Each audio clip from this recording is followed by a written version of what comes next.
Jugar videojuegos se ha convertido en muy poco tiempo en la manera moderna de experimentar aventuras. Según Gustavo Reyes Gutiérrez, es un acto simbólico de representación que implica imaginación, creación y experimentación de realidades emotivas y ficticias. Es implicarse y expresarse corporalmente, mientras se va construyendo un espacio para ser otro distinto del que se es en la realidad corporal inmediata. Implica aventurarse en la exploración. Como dice Le Breton, el ciberespacio y la práctica cotidiana de los videojuegos permiten la construcción de innumerables mundos y de formas múltiples de encarnación virtual, ya no sometidas al principio de realidad, sino completamente bajo la dirección del placer y del imaginario. Para mí, la visión individualista que discute Le Breton le ha dado auge a esta práctica, y más en estos tiempos de pandemia en los que ahora tenemos miedo de vernos los unos a los otros en persona y es penado moralmente salir de la comodidad de la casa y de la unidad doméstica. Pero de las cientos de horas que he pasado detrás del ordenador, una de las experiencias más gratas es jugar Civilization V. Y siempre elijo como personaje a Isabel la Católica y al Reino de Castilla y de León para jugar. Dios bendiga a aquellos que lo merezcan. Soy Isabel de España. La razón es porque tiene como habilidad especial las 7 ciudades de Cibola, que te dan bonificaciones en oro por encontrar cualquiera de las maravillas naturales que se encuentran en el mapa.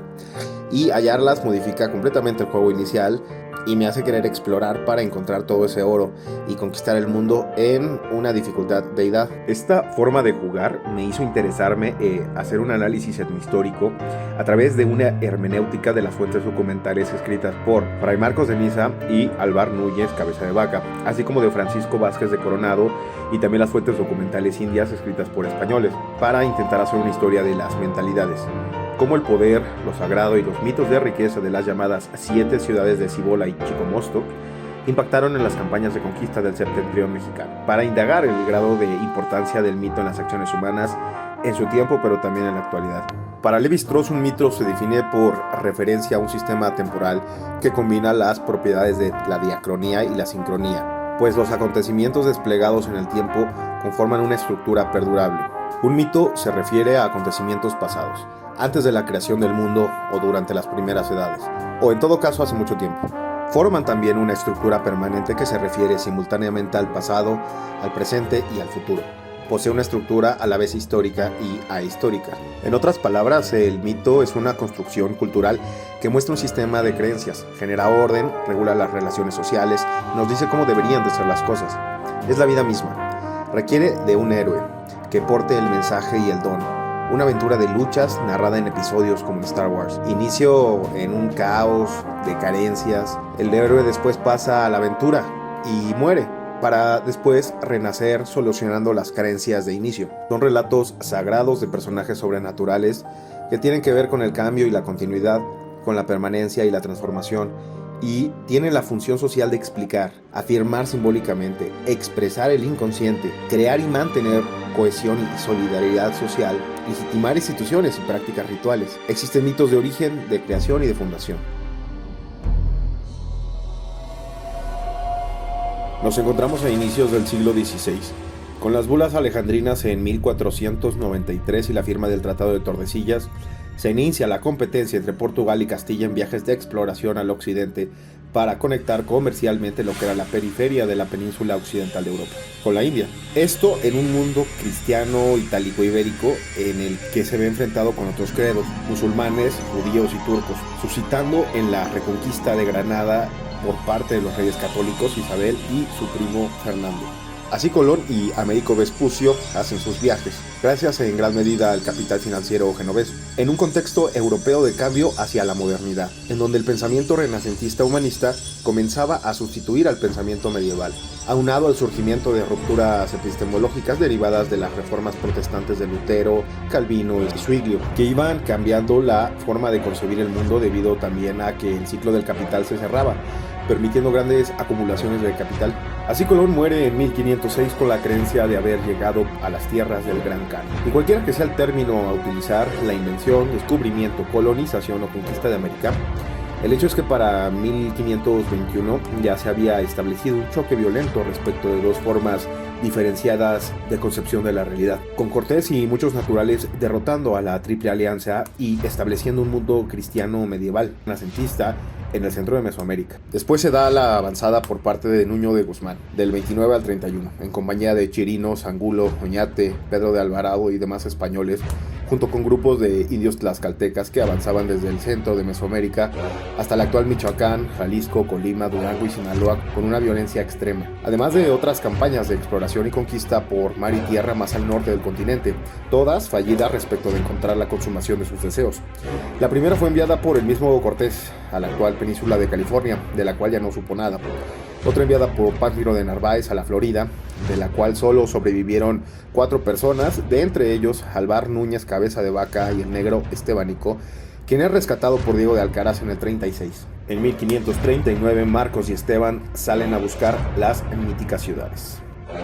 Este pensamiento mítico medieval renacentista ibérico lo podemos analizar a través de dos personajes diferentes, el conquistador y el fraile.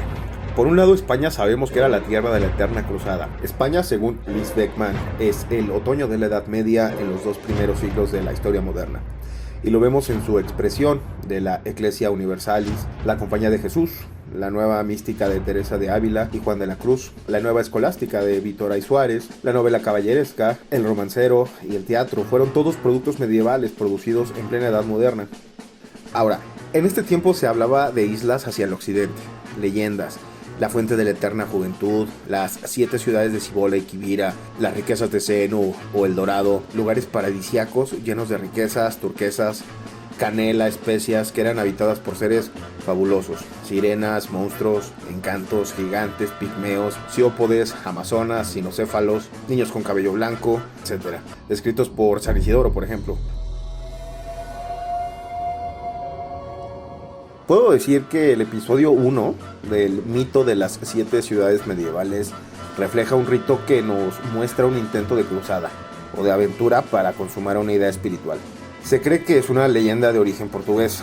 Washington Irving refiere en Los Cuentos de la Alhambra que en la época de la entrada de los árabes a la península, por ahí del 734, no se sabe bien, 7 obispos huyeron y fundaron, también pues 7 ciudades en islas en Occidente, cada una con su catedral y sus montañas.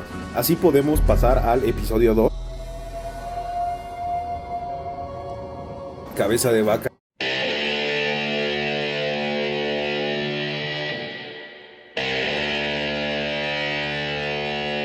Inicia el rito de cruzado y aventurero, y por orden de Pánfilo de Narváez y muchos capitanes, caballos, armas y soldados pues fueron a explorar lo que se describe en su obra Naufragios, que narra lo acontecido. Es imposible resumir 38 capítulos en esta corta exégesis. Sin embargo, narra que llegan a la Florida y que sufren horribles tormentas que destruyen las naves y matan a muchos españoles, ¿no? Describe tanto la amabilidad como la hostilidad de los indios, de cómo sufrieron sed, hambre, fríos, estaban desnudos, naufragando y navegando por lo desconocido, enfermos, heridos.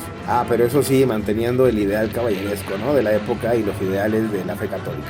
Imaginan el sufrimiento que en un capítulo creo que se llama La refriega que nos dieron los indios. Una transcripción modernizada sería la rechinga que nos metieron los indios. Pero además cuenta que los indios se pusieron a llorar con ellos al verlos tan jodidos. Lo que me recuerda a cómo en otras expediciones al sur del continente también se habla de que los indios tenían la costumbre de llorar y de ser muy sentimentales y hospitalarios, por cierto. Por último, refiere que los indios hablaban de una ciudad muy rica en todo lo que los españoles valoraban. Fue rescatado por Alcaraz en el 36. En 1539 el fraile franciscano Marcos de Niza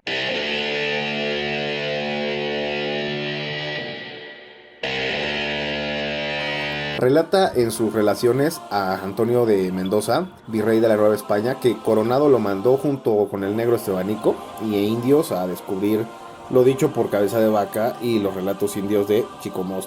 Es un texto muy corto de una exégesis simple. Dice haber visto la ciudad que se dice Cibola, Quivira, Bacapa, Totonteac, Acús y Marata, mucho más ricas en oro, en minerales y población que México Tenochtitlan. Tienen camisas de algodón, con un botón en la garganta, vestido bohemio, dice. Tienen cintas de turquesa y muy buenas mantas y cueros de vaca. O sea, prácticamente dice que hay cristianos europeos ahí, pues. Y dice que hay caza de venados, conejos, codornices y maíz y piñol. Todo en mucha abundancia. Menciona también el llanto de los indios cuando se va el clérigo, debido a que los indios matan a Estebanico. Marcos de Niza vuelve a ir, pero ahora con Coronado, lo que será el episodio 3. Por otro lado, el pensamiento indígena es mucho más complejo de abordar, en mi opinión. Al norte de Mesoamérica, desde Michoacán hasta Sinaloa, pues era vista como una tierra de denominación chichimeca, del linaje del perro. Chichimecatlali, Totlalpan, Tlacochcalco, Mitlalpan. Los mexicas venían, como sabemos, de estos pueblos, de las míticas 7 cuevas de Chicomostoc, y se adentraron después en el centro de México en busca de la tierra prometida por Huitzilopochtli. Difundían la idea de que el septentrión mesoamericano era tierra de bárbaros, lugar de miseria, dolor, sufrimiento, fatiga, pobreza y tormento. Un lugar de lamentación, de muerte, de sed, según los informantes de Sagún. Asimismo, significa páramo libre, casa del dardo, país de los muertos, campos llanos y espaciosos del norte. López Austin, retomando a Duverger y a Florescano, dice que los mexicas se sabían descendientes de chichimecas, pero forzaron la memoria debido a un sentido de inferioridad frente a los agricultores y su pasado nómada y humilde, y los hizo crear entonces una mística religiosa para explicar su pasado y su origen. Chicomostoc, Navarrete señala, era un topónimo que funcionaba para calificar diversos lugares específicos. Significaba ciertas características comunes, pues. Pero además el tema se complica porque, pues como sabemos, el 95% de la población murió en ese siglo. Ahora vamos con Coronado.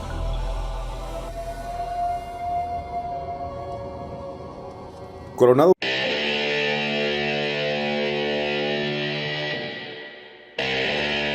se llevó a Marcos de Niza, ¿no? Pero esta vez ya con recursos suficientes. 350 españoles, 1000 infantes indios, 500 caballos y bien armados fueron a por oro y gloria.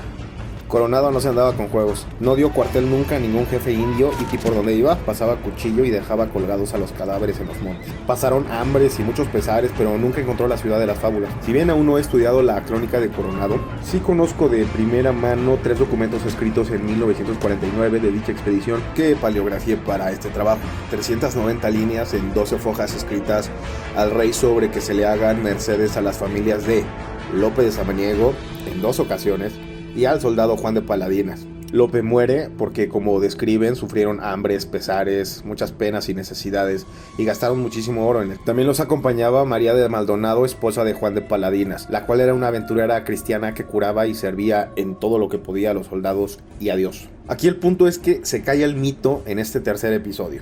Ya no se cumple la profecía por parte de Marcos de Niza, pero de alguna manera el ideal caballeresco sí cumple su función, y así Coronado se encuentra con muchos lugares interesantes y grupos indígenas importantísimos. Después se retiraría de ser un conquistador y gobernador, y pues no se supo de eso. Conclusiones.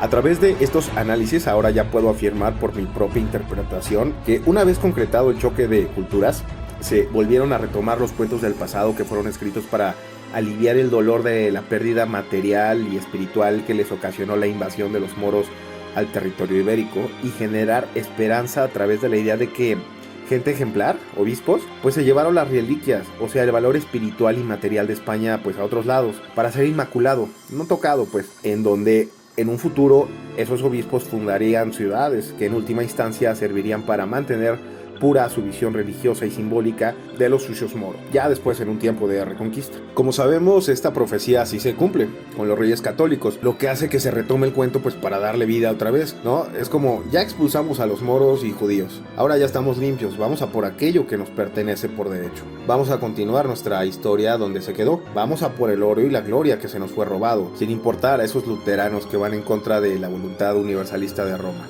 Marcos de Niza o se inventa la historia, o se fuma algo, o por la sed y hambre cree ver una ciudad de oro, pero nunca se halló lo que dijo que vio. Los registros arqueológicos jamás han mostrado la existencia de una ciudad así, ni tampoco las 7 cuevas. Pregúntele eso al camarada Noroso, cuyo sueño era encontrar Chicomostoc. Aunque he de agregar que de existir el episodio 4 de esta narración, pues se reivindicaría como profeta a Marcos de Niza, si consideramos el poder económico y de recursos que tiene el norte de México y el sur de los Estados Unidos. No era oro sino petróleo la fuente de la riqueza para la industria española. Alvar Núñez, en mi opinión, fue más veraz. Escribe muy parecido a como lo hacían los conquistadores de su época, como Grijalva, pero obviamente pues se nota un ideal caballeresco que en ciertos momentos hace dudar de pues, ciertas cosas que dice. Además de que también refleja esa idea de encontrar esas ciudades de oro descritas, según él, por algunos indios. Estos delirios hicieron que los conquistadores pues hicieran cosas tanto horribles como admirables. Uno de los mayores miedos de esa época pues era el naufragio, era el mar, el hambre, la pobreza. No cualquier loco iba a aventurarse en un barco pestilente, incómodo, sucio, en tierras hostiles, calurosas, llena de pesares y sufrimientos. Es la construcción de un pensamiento mítico lo que les dio la fuerza tanto a clérigos como a españoles. No tanto una necesidad material, ni una necesidad de expandir la cristiandad. Esa es la idea de revivir los cuentos de la infancia. Los cuentos de aventura, de vivir el rito, que en última instancia acerca a Dios con nosotros. Eso fue lo que motivó y lo que motiva hoy a los humanos a actuar y comportarse en los rituales. Esa es mi conclusión. ¿Y todo esto para qué? Tal vez se pueda pensar que la pregunta implícita que resolví de que si el mito influye o no en el actuar del hombre ayer y hoy, pues sea una pregunta algo obvia, muchas veces dicha, efímera, baladí. Y sí lo es. Pero mi punto es, en esta sociedad postmoderna estamos rodeados de mitos que vienen acompañados de ritos específicos, y es mi deseo intentar explicar pues cómo muchas conductas responden a mitos y cuentos que son expuestos por la superestructura en un sistema capitalista. Entender los mitos que traemos colgando es entonces comprender cómo y por qué hacemos las cosas. Entonces hay que estar pendientes de qué discursos e ideas nos son dadas para de alguna manera compleja establecer un filtro que nos permita diferenciar entre lo que va acorde con las posibilidades de reproducción de la vida en la Tierra o aquellas que atenten contra ella. Vivir o extinguirnos es ahora el problema al que nos enfrentamos.